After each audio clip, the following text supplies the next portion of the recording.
સંસ્કૃતમાં શાટીનો અર્થ કાપડનો ટુકડો છે. આમાંથી સાડી શબ્દનો જન્મ થયો. પહેલાથી અત્યાર સુધીમાં સાડીઓ પહેરવાની અને બનાવવાની રીતમાં ઘણું પરિવર્તન આવ્યું છે. ચોળી અને પેટીકોટ એ સાડીનો મહત્વપૂર્ણ ભાગ છે. સાડી ભારતના જુદા જુદા ભાગોમાં જુદી જુદી રીતે પહેરવામાં આવે છે. સાડી પહેરવાના 3 મુખ્ય પગલાં છે. પહેલું, સાડીને કમરની ચારે બાજુ લપેટવી. બીજું, પાટલી બનાવવી. અને ત્રીજું, પલ્લું સેટ કરવું. ચાલો જોઈએ કે સાડી કેવી રીતે પહેરીએ છીએ.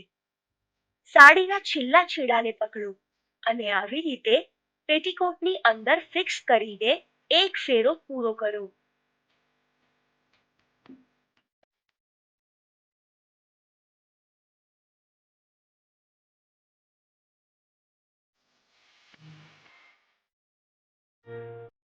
ફેરો પૂરો થવા પર સાડીના બીજા છેડા પર જ્યાં પલ્લું છે ત્યાં પાટલી બનાવો.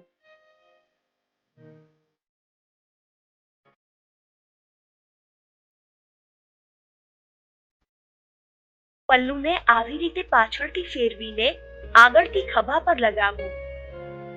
પલ્લુની લંબાઈ જોઈને તેને ખભા પર રાખો અને આવી રીતે પિન લગાવો. વધેલી સાડીને ભેગી કરો અને તેની આવી રીતે પાટલી બનાવવાની શરૂ કરો. બનાવેલ પાટલીને સાડીની અંદર આવી રીતે નાખીને પિન લગાવો.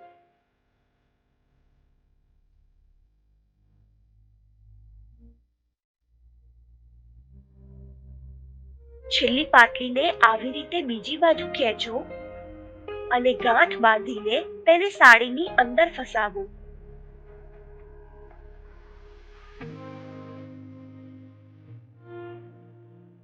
બચેલી સાડીને કમરના પાછળથી આવી રીતે ફેરવીને ફસાવો. છેલ્લે સાડીને સારી રીતે સેટ કરો જેનાથી સાડીનો લુક સારો દેખાય.